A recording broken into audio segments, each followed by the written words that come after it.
Shout out to Rory McDade, my first FTO in law enforcement. And he looked at me, and the first day he said, well, two things. One, he's like, I don't know why you're doing this job. I wouldn't do this job if I were you. Mm-hmm. And then the second thing he says, if you're going to do this job, you need to go get help right now. You need to go get help right now. Right. And I kick myself for my younger self, although it's out of my control. It's the past, for not heeding his words more. I was afraid. I was like, I didn't want to be perceived as weak. Mm-hmm. I didn't want to have this facade of like, oh, he's already going to therapy. Right. And if only I knew the amount of officers that were already going to therapy, mm-hmm. Mm-hmm.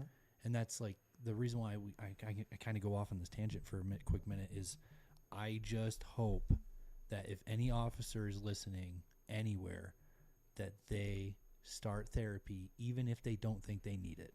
Right. Just go sit down in the chair and say nothing. That's what you need to do. Yes. Like, I think wellness is very much like,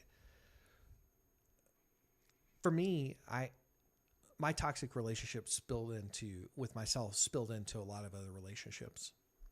And I had been going to marriage therapy for years. Before the self-therapy. Before the self-therapy. For the self-therapy. Before the self-therapy. And